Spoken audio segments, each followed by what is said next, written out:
Welcome back to Tell Me a Story by Teresa, and we are reading out of our favorite fairy tales. And today's story is Beauty and the Beast, read by Margaret. So let's get started.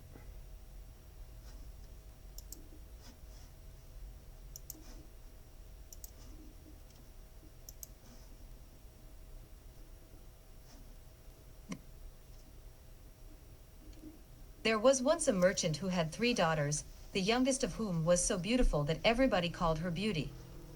This made the 2 eldest very jealous, and as they were spiteful and bad-tempered by nature, instead of loving their younger sister they felt nothing but envy and hatred towards her. After some years there came a terrible storm at sea, and most of the merchant's ships were sunk, and he became very poor. He and his 110 family were obliged to live in a very small house, and do without the servants and fine clothes to which they had been used. The 2 eldest sisters did nothing but weep and lament for their lost fortune, but Beauty did her best to keep the house bright and cheerful, so that her father might not miss too much all the comfort and luxury to which he was used. One day the merchant told his daughters that he was going to take a journey into foreign lands in the hope of recovering some of his property. Then he asked them what they would like him to bring them home in case he should be successful. The eldest daughter asked for fine gowns and beautiful clothing, the second for jewels and gold and silver trinkets. 111 And Beauty, what would Beauty like? Asked the father. Beauty was so happy and contented always that there was scarcely anything for which she longed. She thought for a moment, then she said, "I should like best of all a red rose." The other sisters burst out laughing and scoffed at Beauty's simple request, but her father promised to bring her what she wanted. Then he said goodbye to his children and set out on his travels. He was away for nearly a year, and was so fortunate as to win back a great part of his lost wealth. When the time came for his return, he was easily able to buy the things his eldest daughters wished for, but nowhere could he find a red rose to take home to Beauty, and at last he was obliged to set off without one. When he was within a few miles' journey of his home, he lost himself in a thick wood. Darkness came on, and he began to be afraid that he would have to pass the night under a tree, when suddenly he saw a bright light shining in the distance. He went towards it, and on his approach found it came from a great castle that was set right in the heart of the forest. 112 The merchant made up his mind to ask if he might spend the night there, but to his surprise, when he reached the door he found it set wide open, and nobody about. After a while, finding that no one came in answer to his repeated knocking, he walked inside. There he found a table laid with every delicacy, and being very hungry, he sat down and made a good repast. After he had finished his supper he laid himself down on a luxurious couch, and in a few minutes was fast asleep.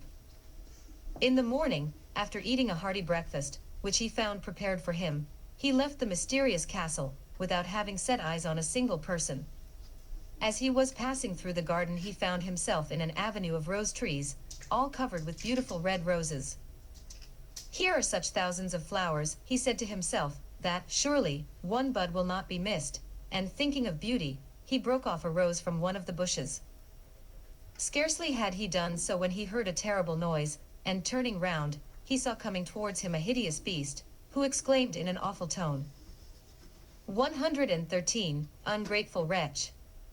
You have partaken of my hospitality, have eaten of my food, have slept in my house, and in return you try to rob me of my roses.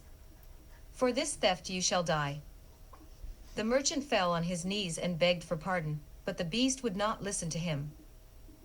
"Either you must die now, or else you must swear to send me in your stead the first living thing that meets you on your return home," he said, and the merchant, overcome with terror, and thinking that one of his dogs would be sure to be the first creature to greet him, gave his promise. But to his horror and dismay, it was his youngest daughter, Beauty, who first ran out to 114 greet him on his return. She had seen him coming from afar, and hastened to welcome him home. She did not at first understand her father's grief at seeing her, but when he told her the story of the beast and his promise, she did her best to comfort him. "Do not fear, dear father," she said, "perhaps the beast will not prove so terrible as he looks. He spared your life, he may spare mine, since I have done him no harm." Her father shook his head mournfully, but 115, there was no help for it. He had promised to send the beast the first living creature that met him on his return, so he was obliged to send Beauty herself in his place. When he left Beauty at the palace of the beast, she found everything prepared for her comfort and convenience. A beautiful bedchamber was ready for her use, the rooms were filled with everything that she could possibly want, and in the great hall of the castle a table was set with every delicacy. And everywhere there were bowls full of red roses. No servants were visible, but there was no lack of service, for invisible hands waited upon her 116, and attended to her every want. She had but to wish, and whatever she wanted was at once placed before her. Beauty was filled with astonishment at all this luxury and magnificence. Surely the beast does not wish to harm me, she thought, or he would never have so ordered everything for my comfort. And she waited with a good courage for the coming of the lord of the castle. In the evening the beast appeared. He was certainly very terrible to look at, and Beauty trembled at the sight of the hideous monster. But she forced herself to appear brave, and indeed, there was no cause for her alarm. The beast was kindness itself, and so gentle and respectful in his attentions to her that Beauty soon lost all fear. She soon became very fond of 117 him, and would have been quite happy had it not been for the thought of her father and sisters, and the grief which she knew her father would be suffering on her account. The thought of his sorrow made her sorrowful too, and one night, when the beast came to visit her at his usual hour, she was so sad that he asked her what was the matter. Then Beauty begged him to let her go and visit her father. The beast was very unwilling to grant her request. "If I let you go, I am afraid you will never come back to me," he said, "and then I shall die of grief." Beauty promised most earnestly to come back to him, if he would only allow her to spend a few days with her family, and at last the beast yielded to her entreaties. 118, he gave her a ring, saying, "Put this on your little finger when you go to bed tonight, and wish, and in the morning you will find yourself at home in your father's house. But if you do not return to me at the end of a week, I shall die of sorrow." Beauty's father was almost overcome with joy at seeing his daughter again, and he was delighted to hear of her happiness and good fortune. But her two sisters, who in the meantime had married, were more jealous than ever of their beautiful sister. They were not very happy with their husbands, who were poor and not over-lovable, and they were very envious of Beauty's clothes and of all the luxuries with which she told them she was surrounded. They tried to think of a plan by which they could prevent their sister from enjoying her good fortune. 119, "Let us keep her beyond the week that the beast has allowed her," they said, "then, doubtless, he will be so angry that he will kill her." So they pretended to be very fond of Beauty, and when the time came for her return, they overwhelmed her with tears and caresses, begging her not to leave them, and to stay at least one more day with them. Beauty was distressed at their grief, and at last she consented to stay just one more day, though her heart misgave her sorely when she thought of the poor beast.